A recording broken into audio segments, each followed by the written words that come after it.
ધોરણ 10 અને 12ની પરીક્ષા પૂર્ણ થતા 10મા ધોરણના રિઝલ્ટમાં અંકિશાબેન તેઓ એસબી સોલંકી નંસાડી સ્કૂલમાં ભણી રહ્યા છે. એમને પરીક્ષા આપી, પરંતુ પરીક્ષા આપવા જતી વખતે એ બીજા નંબર પર બેસી ગયા અને એ રોલ નંબર એમણે એ લખી નાખ્યો જ્યાં ગેરહાજર સ્ટુડન્ટ્સ હતો અને આખી પરીક્ષા એમણે આપી દીધી. પરિણામ આવતા માર્કશીટ 0 આવી. આ વાત અમારા ધ્યાને આવી અને મુખ્યમંત્રી ભૂપેન્દ્રભાઈ પટેલ સાહેબ એક નાનકડી દીકરી માટે પણ કેટલી સંવેદના રાખે છે કે ટીવી ન્યૂઝ જોઈને શિક્ષણ વિભાગમાં મને જાણ કરે કે તમે આ જોઈ લો, એક દીકરીનું શું થયું છે.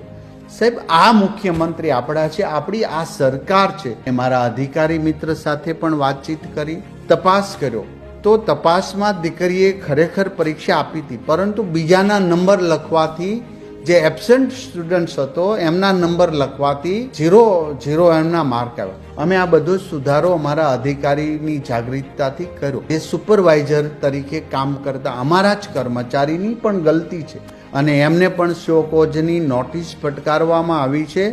આ સમયે મીડિયાના પણ ખૂબ પોઝિટિવ રોલ રહ્યો, અમે સ્વીકારીએ છીએ. આ ક્ષતિ અમારા એક અધિકારીએ પણ કરેલી હતી, એમને પણ શોકોઝ નોટિસ આપી છે. અને હું કોઈના ઉપર ઢોળવા નથી માંગતો, શિક્ષણ વિભાગનો જવાબદાર વડો છું. આ જવાબદારી મારી છે, ક્ષતિ પણ છે એ પણ અમારી છે અને સ્વીકારી એમને પાસનું સર્ટિફિકેટ આજે દીકરીને મેં આપી દીધું છે અને આવનારા સમયમાં આવી ક્ષતિ ન થાય જાગૃતતા પણ કરીશું. જે ભૂલ કરી છે એમને શોકોઝની નોટિસ આપીશું કે અંત્યોદય સુધી નાનામાં નાના દીકરા દીકરી કે અન્ય લોકો માટે જાગૃત છે. અમને વિશ્વાસ છે, અમારા અધિકારીઓ ખૂબ સારી મહેનત કરી છે, સારા પરિણામ પ્રાપ્ત કર્યા છે. કોઈ ક્ષેત્રે બીજી કોઈ પ્રોબ્લેમ આવ્યો નથી, સારા રિઝલ્ટ આવ્યા. પરંતુ આ એક ભૂલના કારણે દીકરીને 0 માર્ક્સ હતા.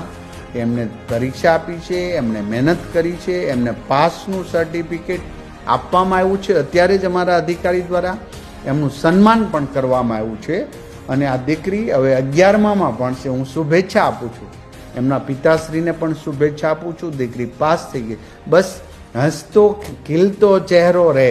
અને હવે મીડિયાવાળા જ્યારે રેવતી દીકરી બતાવી છે, આ દીકરીને હસતી બતાવે એવી હું વિનંતી કરું છું. સૌનો આભાર.